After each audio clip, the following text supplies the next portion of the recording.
Hi, this is Roger, thanks for dropping by. Sunday chat today is, I say it every time, it's not going to be very long, but I really don't think it is. I think I've just spotted the spike. Yeah, I think I have. That's a new one. Talking of that, the Everything in Bloom on the 8th could be on the 8th, but that's my day off, so it won't be. It'll be on Tuesday. So it'll be Everything in Bloom on the 8th on the 9th, which is not that uncommon because it often falls on a Sunday for some, it just does sometimes. Yeah, so I'll move that forward to Tuesday, so Everything in Bloom, which now includes buds and spikes. It's quite a time of year. If it was just the blooms, it would be the world's shortest video. So yeah, so that will be Tuesday now, Everything in Bloom on the 8th. It's a bit of a fiddly one. I don't want to do it on my day off. It involves a lot of pop-ups and things like that, so plant names and stuff. So that's that. Now, I've just spent a fair bit of time this morning updating my notes. My colour coding was getting confusing, so I basically revamped it. I used to have the date repotted just in black, and if it was in a browny orange colour, it meant it was a mount. So I could find my mounts really easy. Now I know I haven't got many now, but if I've watered them and I want to update my notes, I need to find them quickly. And basically I'd gone over the date repotted in red for those that needed repotting, and that wiped out some of the mounts, so I was getting confused. So what we've done now is the date repotted is not a colour code anymore.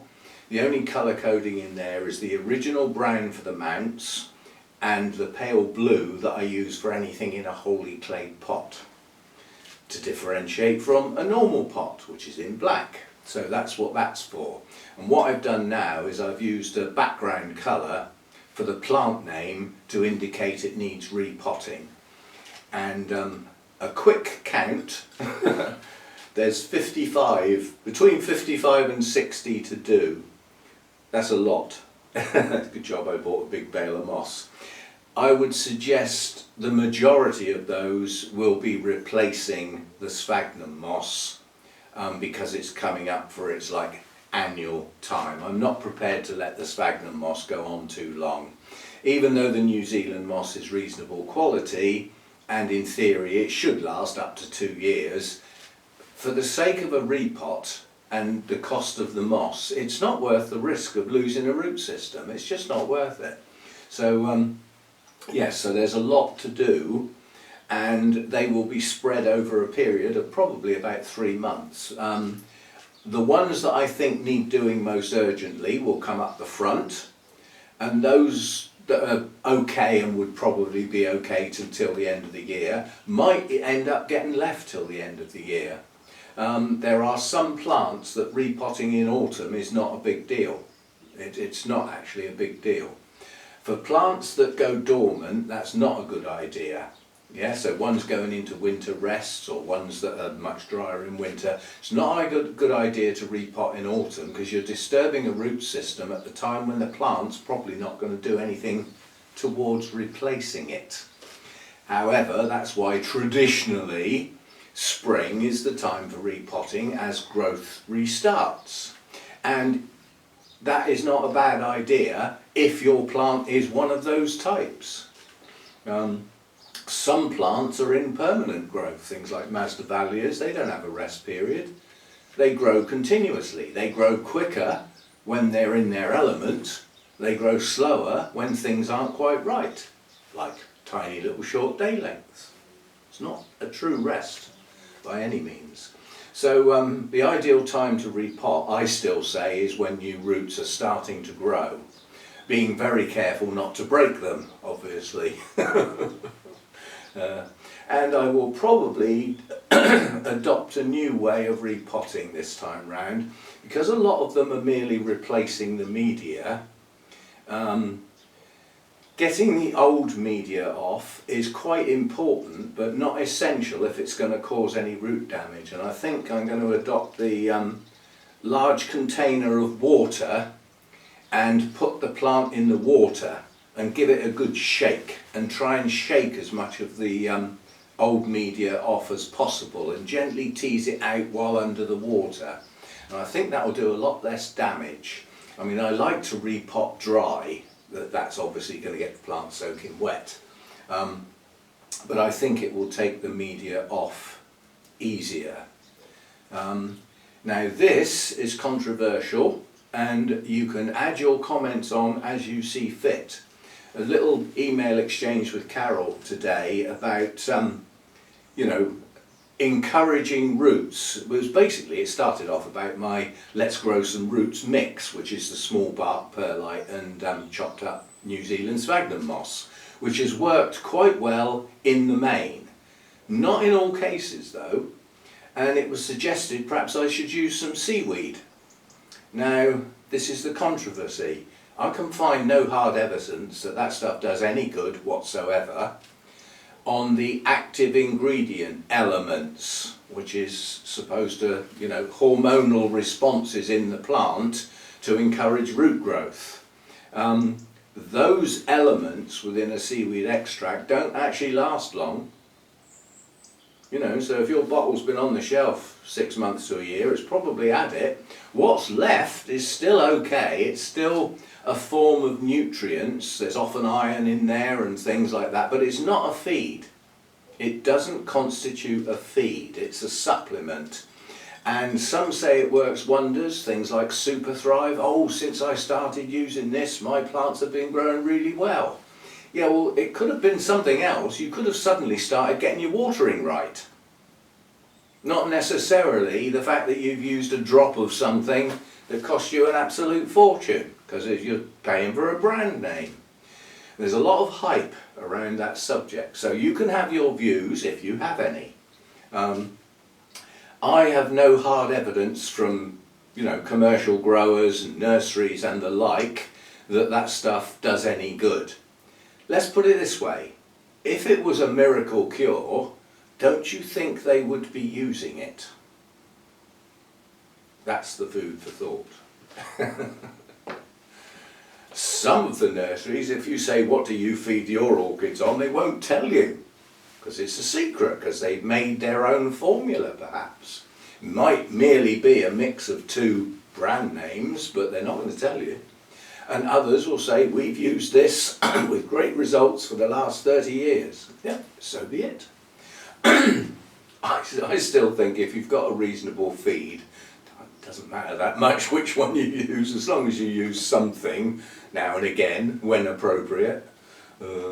Anyway, say what you think about the seaweed stuff. If you think it's a miracle cure and roots burst out of the plant just because you've used that, not because they were going to do it anyway, that's the bit that's difficult to prove. Was that plant going to respond like that anyway?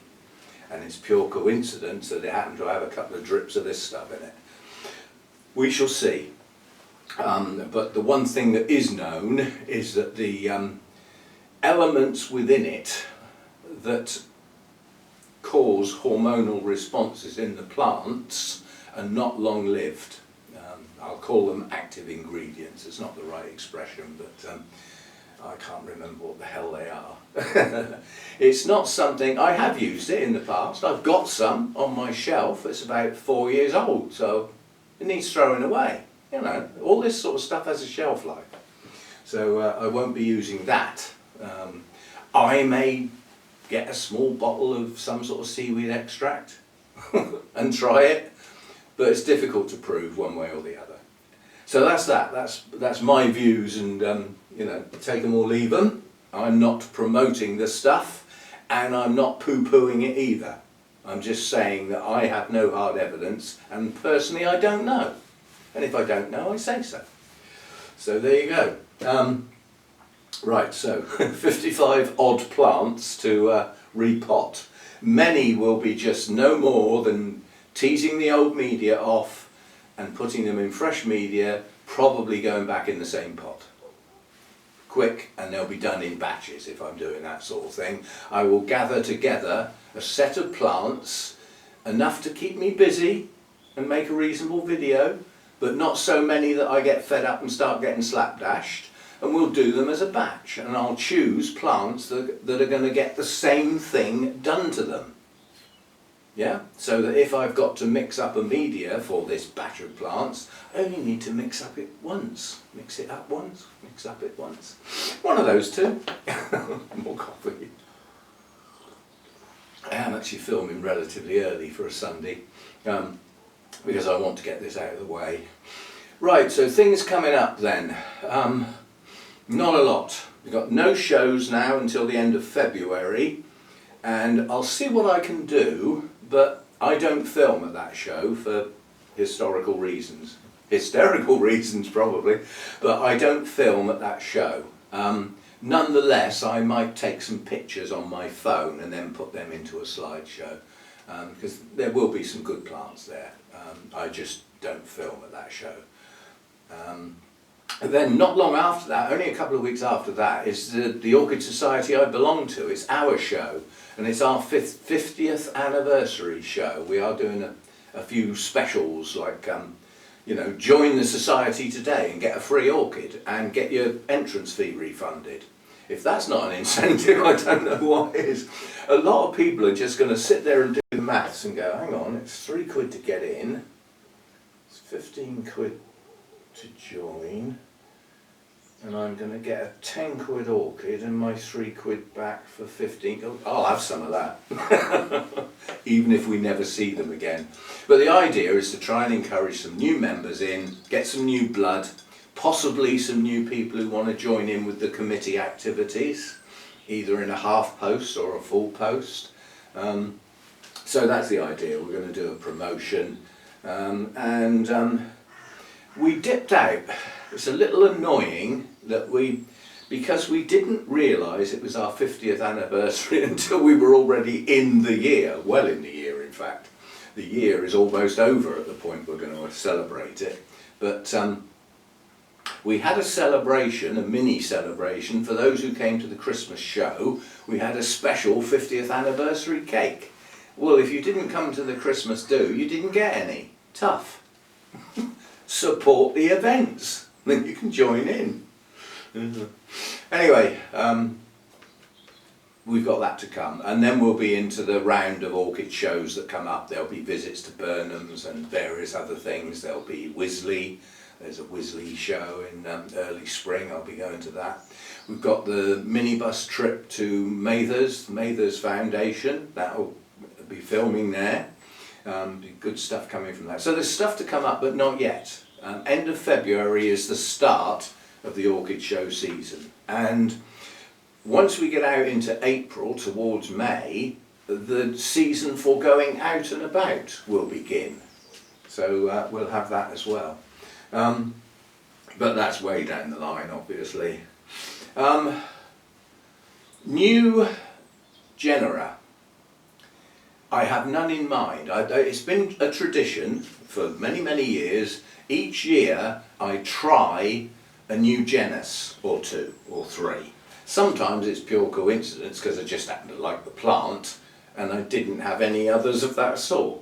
That wasn't like going out specifically to get a plant in that genus, it just happened to be one I liked. But yeah, I like to have a new genus every year. And this year, I have no idea what that's going to be. It's going to have to be something that catches my eye. It also, more importantly, has to be something that's going to do okay here in this environment.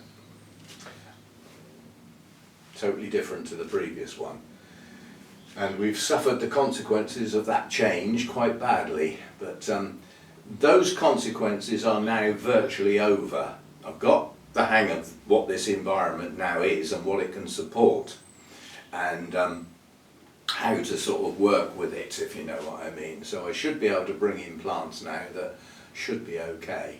So we won't be getting any cattleyas unless I can specifically find one that is noted as being a cool grower. And then possibly. But otherwise no. You know, those ones at the warmer end just don't do so good. So we stick to the medium down to cool and see what we can top up with. I don't actually want loads and loads of new orchids, quite honestly. I'm just filling in, I shall probably fill in gaps where things have gone missing or whatever. There's only so much space in here, and although it seems like there's a lot more space because it's much bigger, you end up with the stuff all round the outside. So there's not a huge amount more space, and I've lost all my hanging space as well. That's bumped up the shelves a bit. And also you've got to consider light. You know, you start using lower shelves, you're knocking the light out because the plants above are casting quite a heavy shade onto the lower shelves. So only those that can survive under those lower light conditions can go on those shelves. And some that spent last year on those shelves, I don't think got enough light. So the premium space, the higher shelves, and those over this side, that's the shadier side, this is the brighter side. You know, you're going to have to do some shuffling. We might even have to think about a different way of watering to be able to get some more shelving here, because that table and my workbench take up a fair bit of space that could have plants on, but I have to have somewhere to work. Now, I used to do most of my work in the kitchen because it had the space to enable me to do that. So I used to do all my repotting and stuff. It was kitchen time. Yeah, well, it doesn't really lend itself to doing that sort of work out there now. It's not a big enough space anymore. Nonetheless, I could force myself into doing it out there.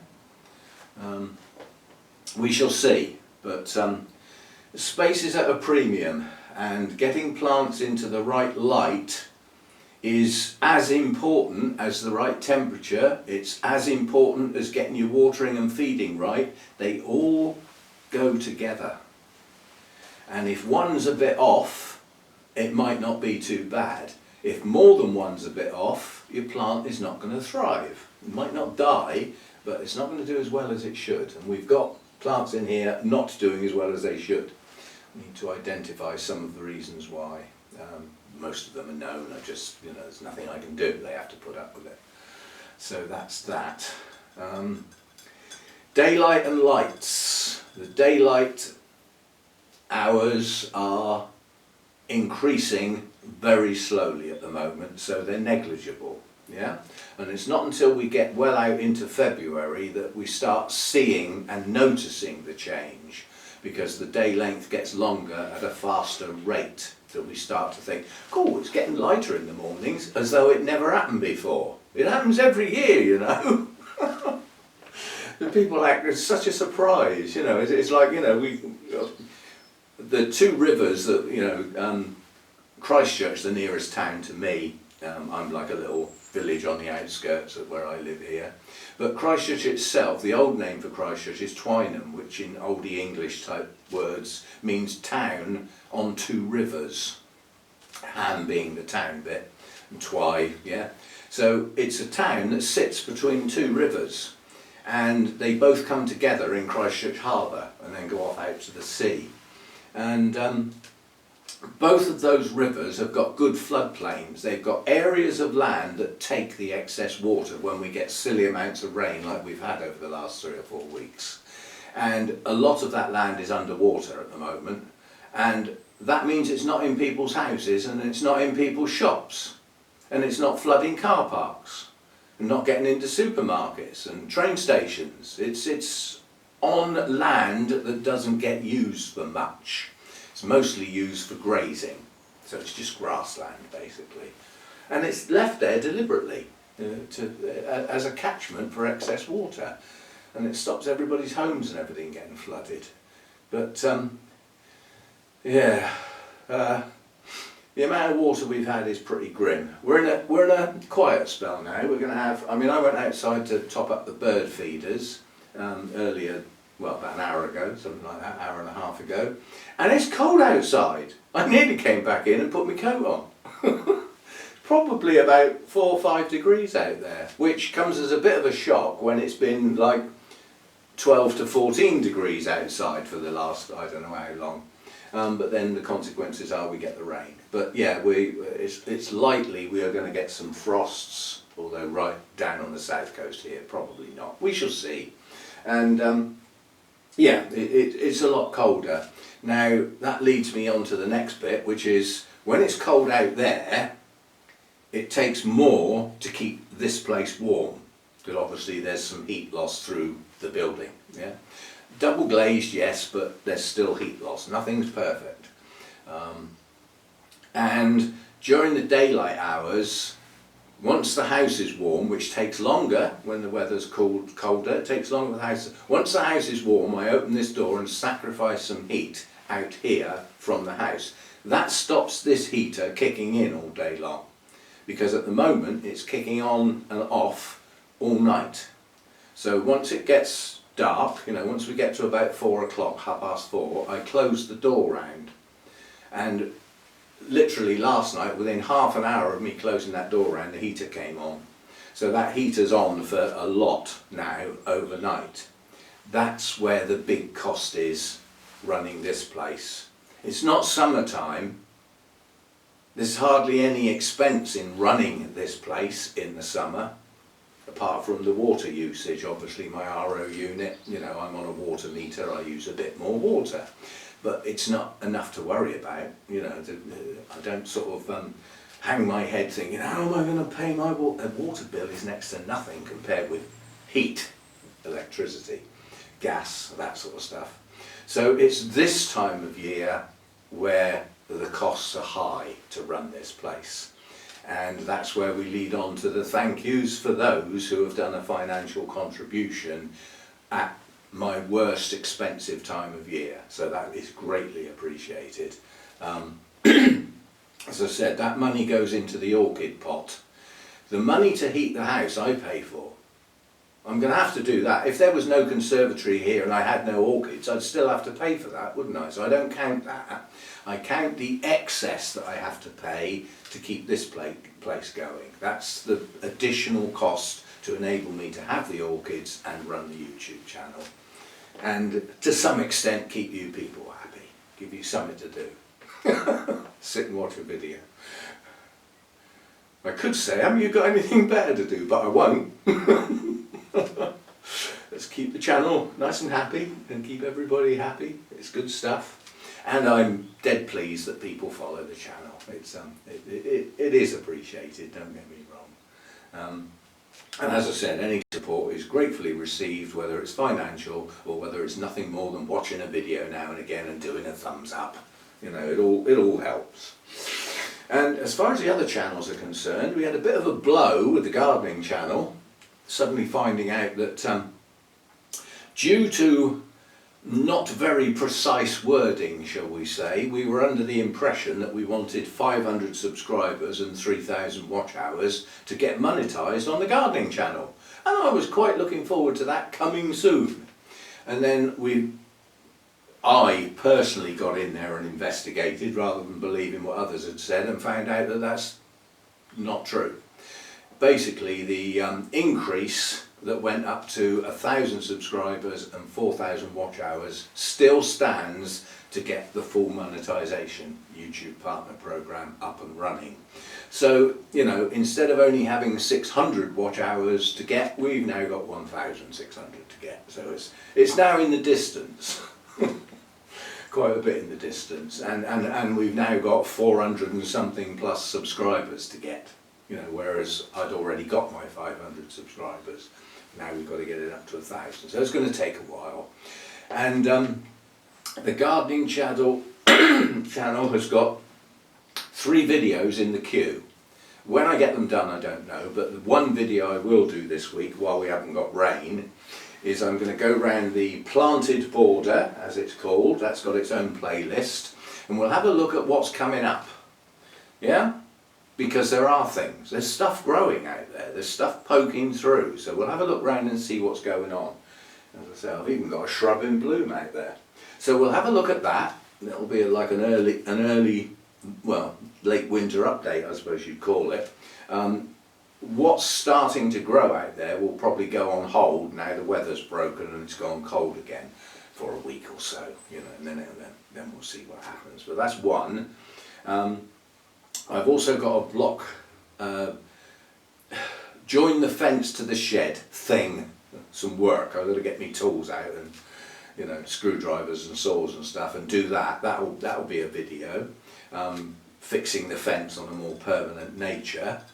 Other things, all the stuff that was moved out of the way for the guy to bring the tree down. If you didn't catch that video is worth popping across to the gardening channel. If you've never seen a tree coming down, I filmed quite a lot of it. The guy was on his own, so it was quite easy to film him while he didn't have his face pointing towards the camera. So I did get quite a bit filmed of the tree coming down and disappearing.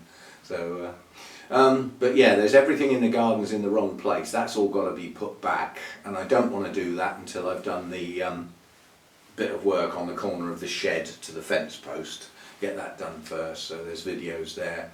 And then I've got some of the shrubbery needs a spring trim to stop it getting out of hand again, which is the type of work I'm hoping to get away with doing this year, is just keeping things in hand and not letting them get to the point where I've either got men in, or, you know, I've got to get step ladders out and, you know, risk life and limb and have to wait for Hannah to be around.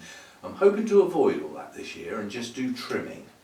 And we've still got some more plants in pots. There's 8 plants in pots that never got planted last year. They ran out of time, basically.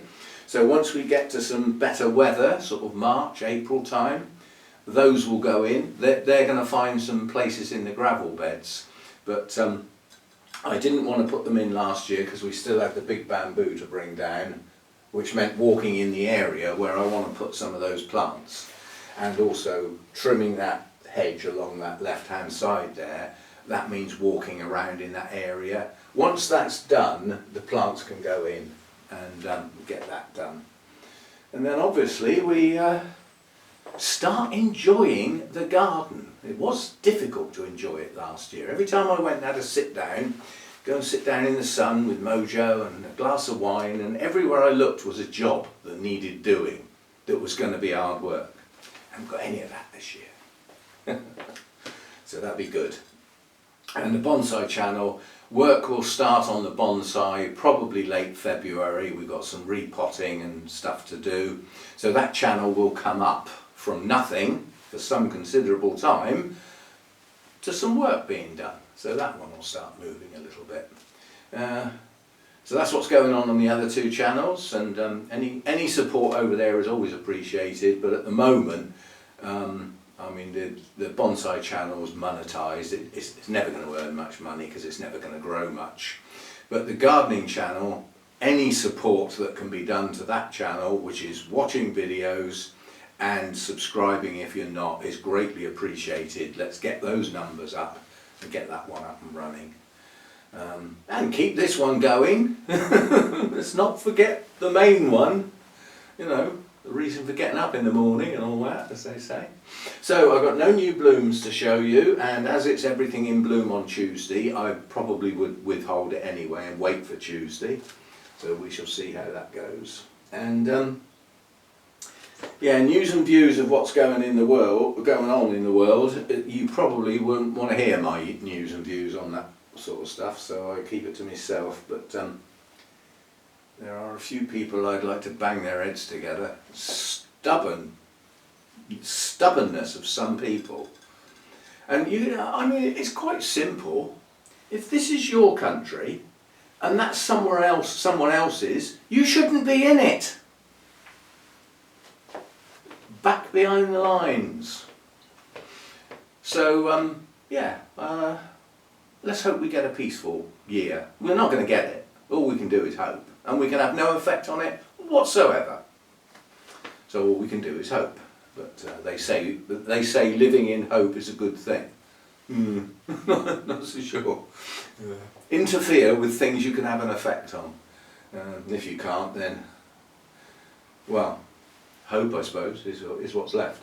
But yeah, lots of work to do on the orchids, but not yet. So it's like a January and February, like a whole load of stuff sat there waiting to go.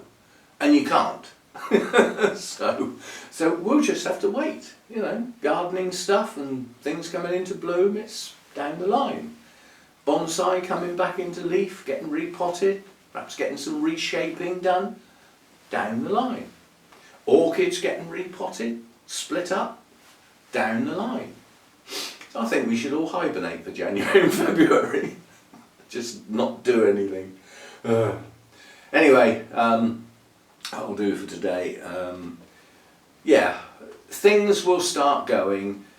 The rest of January and a lot of February will, it seems like it's ages, and it's not. It does actually pass relatively quickly, mainly because you tend to just put your head down and think, what's it doing outside? Raining again. And you tend to shut down a little bit, or I do, and stop worrying about how much things, you know, what things you've got to do and what order you're going to do them in, because you're not going to do any of it for a while.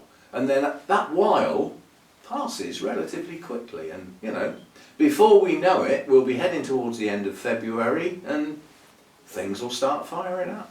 And I look forward to it every year. I always find January and February a bit depressing. It's a bit, meh, nothing going on. But the sun's out at the moment, and there's blue sky out there, and it's cold. I do believe I was wishing for that. So, you know, they always say, careful what you wish for.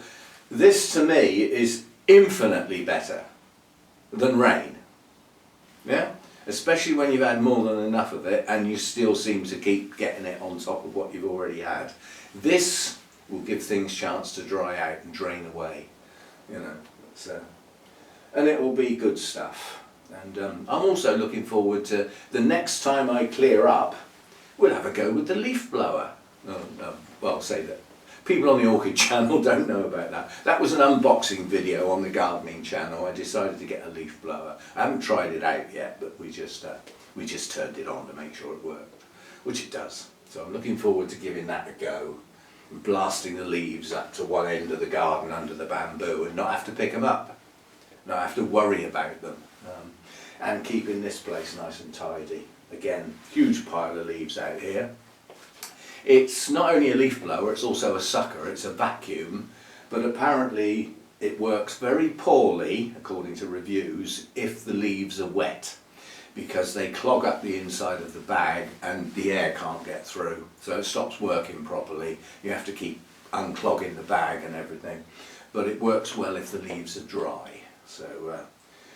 So it might be that we blow the leaves up in the corner and then pick them up manually and put them in bags to take up the recycling centre. And no, I'm not going to have a compost bin.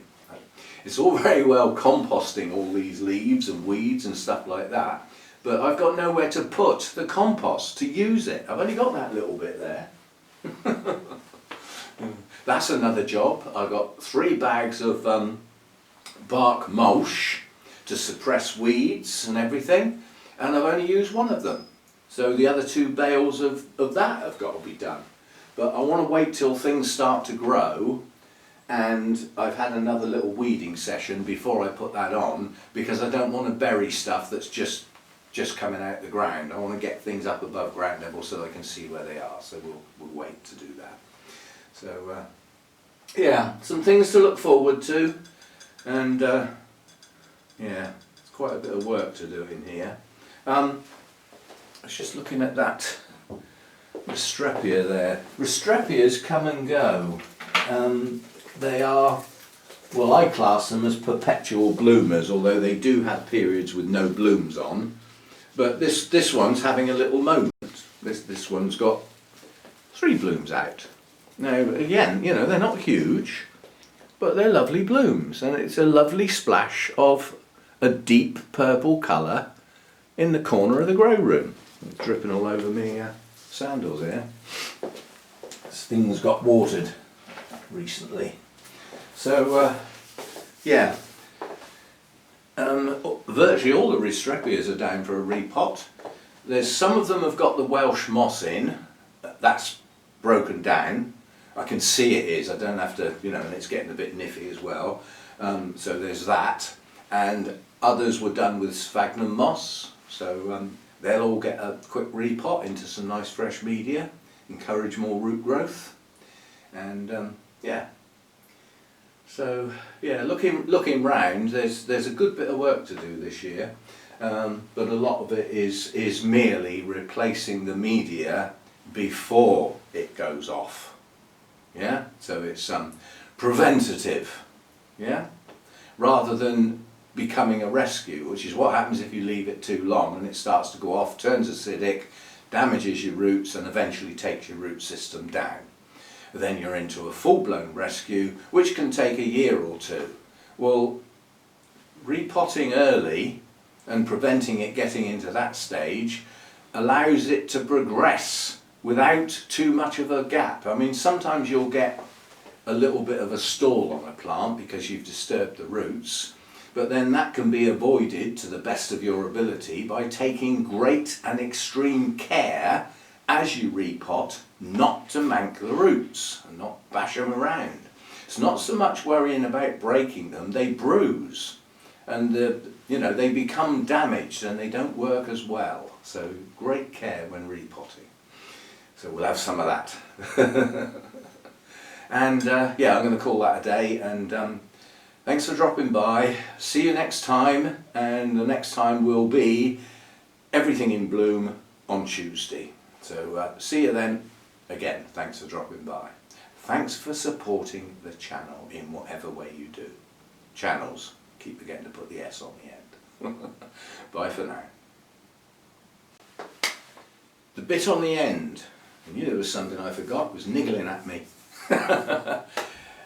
I mentioned about spotlight videos not being very good for the channel, because if you spotlight an individual orchid, the people who are interested in it are those that watch the channel whatever the video is. Thank you for those sort of people. Those that have got that plant and those that are thinking of getting it. And that means the views on that sort of video drop right down. So they're not good for the channel.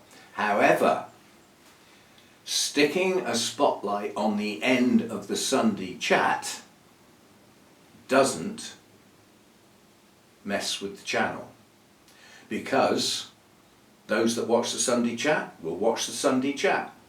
If they're not interested in the spotlight that's going to be on the end, they'll skip out, and that's not a problem. Those that are interested in it will watch to the end.